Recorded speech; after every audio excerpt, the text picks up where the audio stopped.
Why is Clitheroe here in this location? We know ancient humans roamed this area from archaeological evidence, but why settle here? Firstly, the limestone ridge upon which the original settlement started stood proud above a then heavily forested valley and gave a position of safety from attack. But without a water source, life here would have been untenable. The River Ribble is a kilometre away, and even the nearby Mearley Brook would necessitate venturing down into the woodland below. So, secondly, the natural springs that emanate from the ridge just metres from this safe place were crucial. Clitheroe would not be here without them. At some unknown point, as the settlement grew, these springs were developed into wells: St Mary's, Heald and Stock. Clitheroe is enormously fortunate to still have these three former public wells remaining in, for the most part, their 16th century enclosures. To date, we've come across no other town in England that has the same. All three sites are listed Grade 2, which affords some protection, but, for reasons to be explained, this is not sufficient to secure the lasting and meaningful future they so clearly deserve. Since 2017, we have been campaigning for these structures to be conserved and investigated as part of the essential history of the town.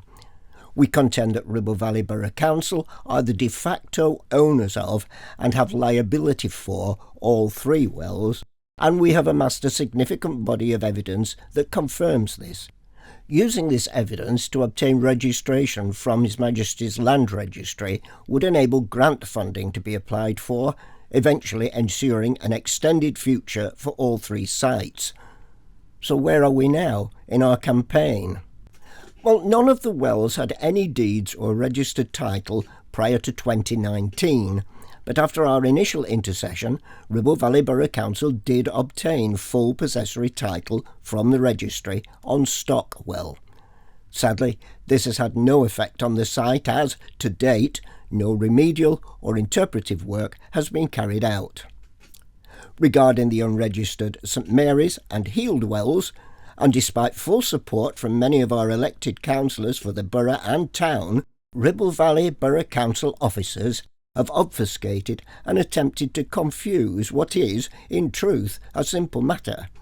Let's look at their statements to date.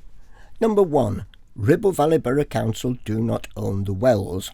The council's official position is that to apply for registration of these sites would be untruthful, unlawful and deceitful, and to take title would be illegal.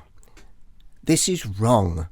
The Land Registry is keen to see title taken up on all unregistered sites and have issued guidance to aid this. There is no legal issue in the making of applications to HMLR, and the guidance indicates that such applications regarding the wells would likely to be approved. To date, no legal justification of the council's stance has been provided. Number 2. The wells fall outside the jurisdiction and responsibility of Ribble Valley Borough Council. Wrong. Under the terms of the Local Government Reorganisation (Property Act) of 1973, the new Ribble Valley Borough Council took over all the assets and liabilities of Clitheroe Municipal Borough Council. Evidence confirms that CMBC were maintaining the wells up to that time, and that Ribble Valley Borough Council continued the maintenance of the wells after 1974, showing that they accepted responsibility for the structures. Such evidence supports legal and truthful applications being made to HMLR, being clear evidence of their accepted responsibility for these structures. The fact that they arbitrarily decided to discontinue maintenance sometime after 2016 does not negate the council's responsibility. Number 3. Taking on public liability for the wells would be a significant cost to Ribble Valley Borough Council. Wrong. We have opinions from legal counsel assisting our research that even without legal title, any claims for injury related to the wells could still be laid at Ribble Valley Borough Council's door. This, given the campaign's evidence, all in the public domain, of Ribble Valley Borough Council's undischarged responsibilities leaves it open to potential claims of negligence. Number 4.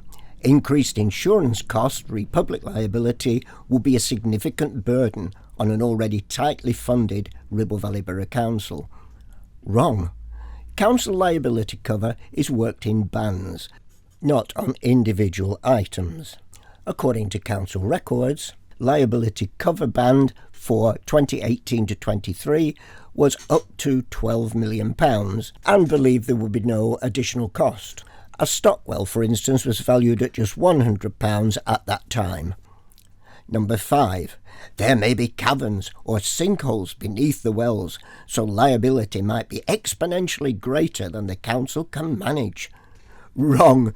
This is a clear attempt by officials to do nothing.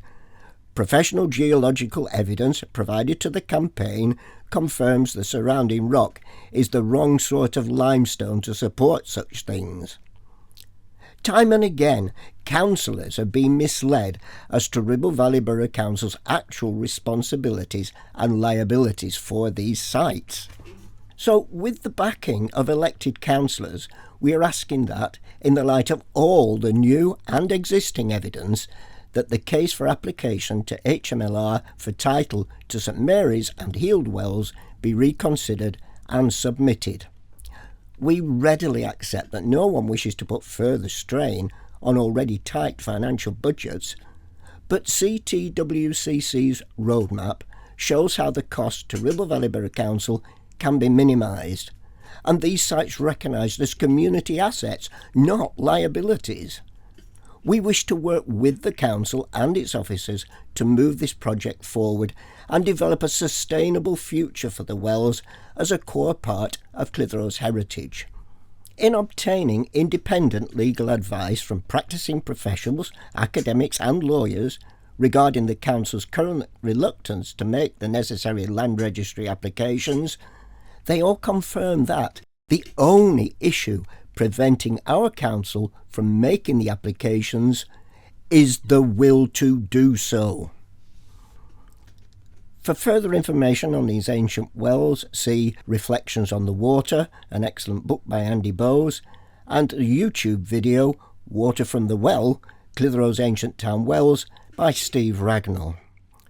Details supporting this brief statement and our campaign roadmap can be viewed on our website, www.clitheroe3wells.com.